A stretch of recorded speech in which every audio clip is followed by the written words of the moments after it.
Estamos en compañía del doctor Víctor Hugo Quijada, analista político y experto en Derecho Constitucional, y junto a él vamos a hablar sobre la labor fiscalizadora del Congreso, cuáles son los procedimientos y alcances que tiene, por supuesto, el legislativo en nuestro país y que usted, ciudadano, tiene que conocer. ¿Qué tal, Víctor Hugo? Bienvenido. ¿Cómo te Rita? Buenos días. Bueno, conforme estábamos conversando, el Congreso tiene tres funciones básicamente, ¿no? El legislativo, el de control político y funciones especiales. Respecto al tema de legislativo, bueno, se sabe que es una institución que emite leyes, da facultades al Ejecutivo para la emisión de decretos legislativos. Se reglamenta a través de sus resoluciones legislativas. Y respecto al tema de las funciones especiales, se encarga del nombramiento de los miembros del Tribunal Constitucional, Defensor del Pueblo, titulares de la Contraloría, entre otras instituciones. Banco Central de Reserva, ¿no es cierto? Instituciones de alto nivel. Y lo que, digamos, es la discusión, es la situación sobre el control político, ¿no? Que es lo que mucho llama la atención, ¿no? ¿Cuáles son los alcances, ¿no es cierto? Y cómo es que se dan estos procedimientos en el control político, más allá de la polémica que puede surgir en base a la formación de diferentes comisiones? Tenemos que entender que efectivamente, en principio, se responde a una función y que esa función existe y que está en la Constitución, que así lo manda. Así es, está regulado específicamente en el artículo 96 de la Constitución, que establece de que el Congreso puede realizar fiscalización y control respecto a cualquier institución, de gobierno central, gobiernos regionales, gobiernos locales. Y en el artículo 97 se amplía estas facultades de la misma Constitución en el sentido de que indica, y esto va concordado con lo que está en el reglamento del Congreso en su artículo 5, 34, 35 y 36, que establece de que el Congreso, a través de su Comisión de Constitución y Reglamento, a través de su Comisión de Fiscalización y Control, o a través de cualquier otra comisión ordinaria, dependiendo, por ejemplo, si es de Economía, si es de Agricultura, dependiendo del giro, o a través de una comisión investigadora que se constituye a raíz de un caso emblemático, por ejemplo, Megacomisión, ¿no? El caso Martín Belaúnde, entre otros, lo que pueden hacer es también recabar información, realizar fiscalización, control de cualquier tipo de información, sea pública o privada, pero que tenga que ver con el interés público. O sea, es decir, aparte de que ya se entiende de que puede fiscalizar cualquier institución del Estado, a entidades privadas también lo puede hacer, siempre y cuando esa información sea de interés público. ¿Cuáles son los límites? Porque la discusión respecto al Estado queda claro, ¿no? De que el Congreso puede recabar información, los informes que emiten como conclusión de estas comisiones no son de carácter vinculante, pero sí, ni tampoco de carácter incriminatorio, pero sí pueden derivar, por ejemplo, una denuncia constitucional, si estamos hablando de alto nivel, una denuncia penal, si no son funcionarios, podemos hablar del secreto, y ahí vienen los límites, ¿no? Que el límite de actuación de estas comisiones es el levantamiento de secreto bancario y tributario, que esto lo tienen que hacer ante la SBS. Puede dictar medidas personales, sí, como el de coacción, es decir, forzosa para que pueda, pues si en caso es citado y no va, puede establecer detención, impedimento de salida del país, ¿no? O sea, es decir, esos son los límites que tienen las comisiones. Perfecto. Ahora, son los caminos, digamos, que podrían seguir cualquier tipo de investigación iniciada en el legislativo. Así es, correcto. Entonces, aquí lo que se tiene que recalcar es que los límites sí están establecidos, ¿no? ¿Cuáles son? Bueno, conforme estábamos conversando ahorita, el primero es que no puede excederse de información privada, digamos, de una empresa, salvo que ese tema sea de interés público, ¿no? Por ejemplo, se habla del tema de las encuestadoras, ¿no? Pueden fiscalizar, sí, lo que es de interés público o de qué es de información pública o lo que es de interés general, que son las fichas técnicas que podrían entenderse la estadística, la metodología para poder llegar a esas conclusiones, pero sí, por ejemplo, no podría interferir sobre su financiamiento, porque si para que se le levante el secreto bancario, hay todo otro proceso. Hay un procedimiento que se tiene que recurrir ante la SBS o ante el Poder Judicial para poder realizar. Entonces, esa sería una de las limitaciones.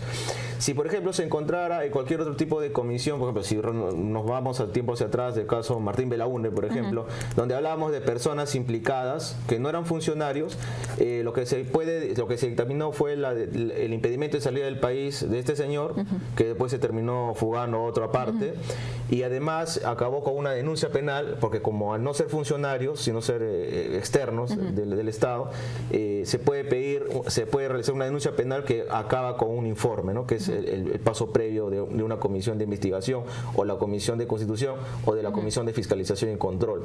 Ahora, si en caso fueran funcionarios de alto nivel como ministros, fiscal, acuérdate que el Congreso se desprestigia, si bien es cierto es su función, pero digamos lo que se le hace cuestionamientos es respecto a los blindajes, ¿no? Que se habla, pero sí está en sus funciones realizar. Pero si estamos hablando de funcionarios de alto nivel, acaba con el denominado antejuicio, ¿no? Si es que encuentra responsabilidades, acaba con una denuncia constitucional y bueno, sigue el fuero de que es su levantamiento de inmunidad, entre otros, ¿no? Entonces, esos son los procedimientos básicos que puede realizar el Congreso, ¿no? Perfecto. Ahora, queda clarísimo entonces que es parte de su función, que la investigación, la fiscalización es pertinente, como dijimos antes, está en la Constitución, pueden verlo desde el artículo 93 para adelante.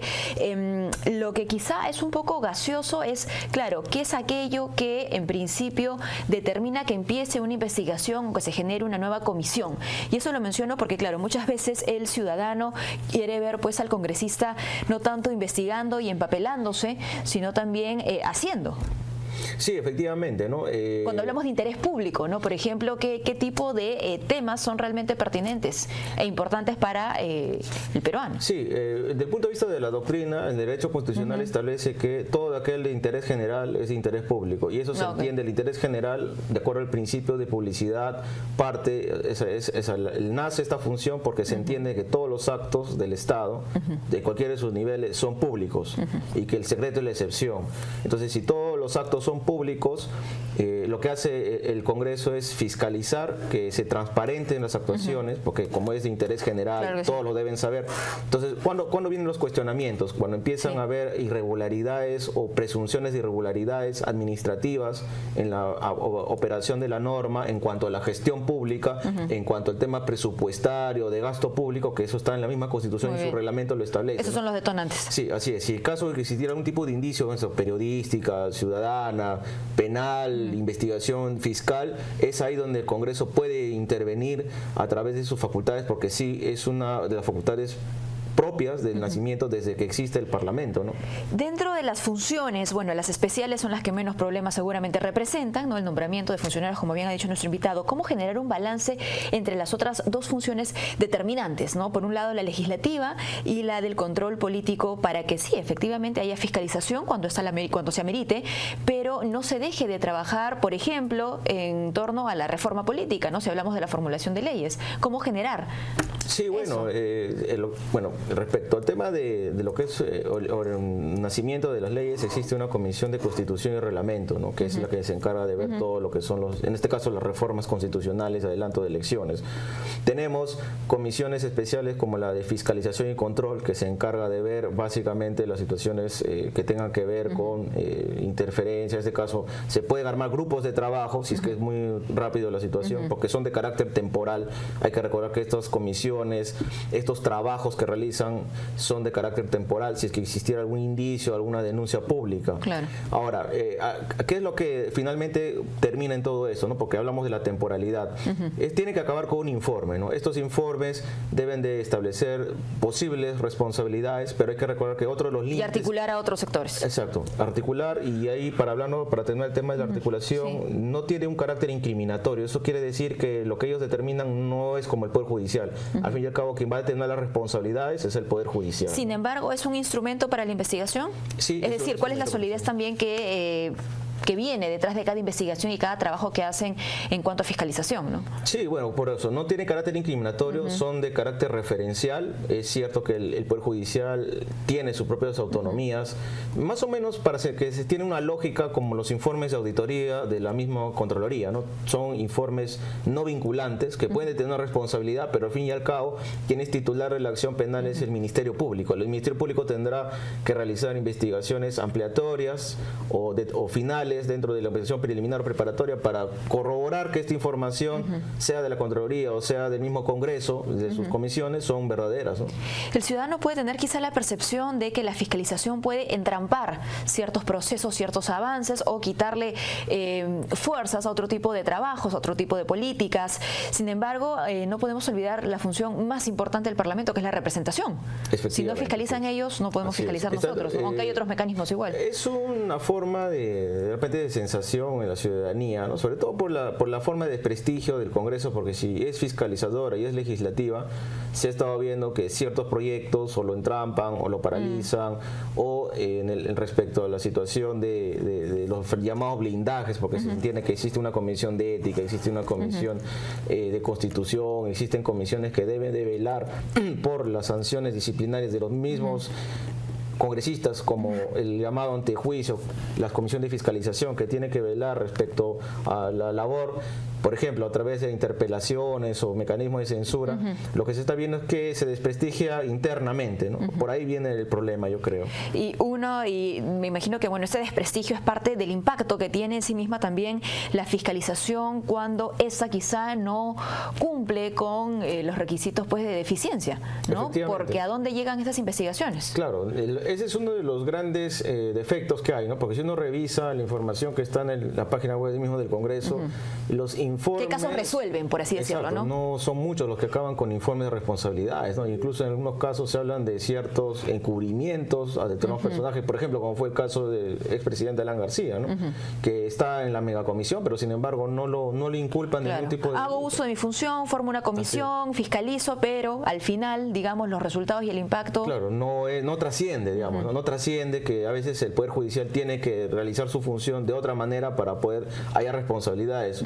En sí, lo que la esencia de la norma recoge es de que sí pueden hacer fiscalización, control, tienen que hacer sus informes, pero se tiene que entender de que tendrían que actuar con imparcialidad, ¿no? Porque si es que vas a utilizarse esos informes para no llegar a conclusiones valederas que de alguna manera no van a apoyar a sustentar una futura tesis fiscal respecto a responsabilidad penal, por ejemplo, como el caso, por ejemplo, del señor Osuna Villarán, que se habló también hace un tiempo de que no estaban en uno de los informes, lo que va a pasar, ¿no? Acarrean impunidad, ¿no? Entonces, es cierto que a veces se puede malinterpretar esta función como un mecanismo de blindaje o como un mecanismo de presión política para que no interfiera, digamos, alguna institución en algún tipo de función, ¿no? Porque, por ejemplo, se habla del tema último de las UNED, de las encuestadoras, que sí es cierto que pueden ser fiscalizadas, como vuelvo a reiterar, cualquier información pública, cualquier tema de interés público se puede fiscalizar, pero los límites no pueden, por ejemplo,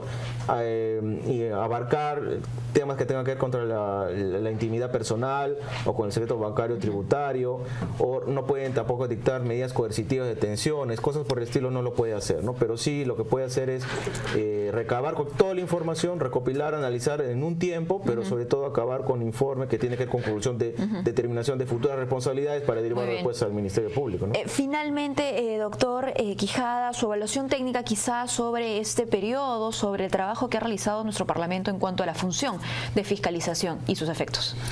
Deficiente, yo podría decirlo, ¿no? Y hablando técnicamente, desde el punto de vista de la gestión, es deficiente porque no se ha visto fiscalizaciones que determinan, uno, responsabilidades, dos, respecto de, por ejemplo, gobiernos subnacionales. En Lima de repente se está viendo, bueno, ha habido el caso de los textos escolares, el tema de la compra de las laptops, entre otros, pero acá en el gobierno central.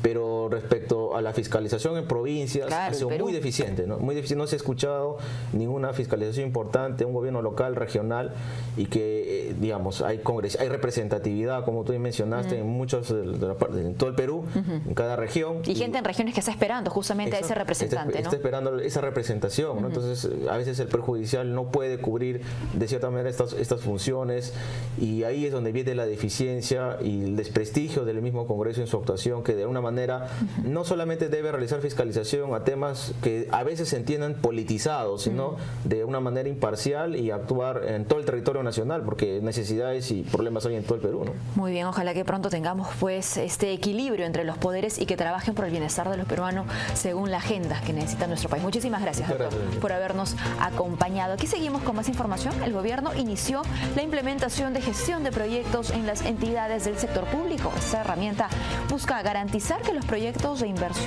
priorizados sean ejecutados eficientemente en el tiempo previsto, empleando mecanismos eficaces. Más detalles adelante.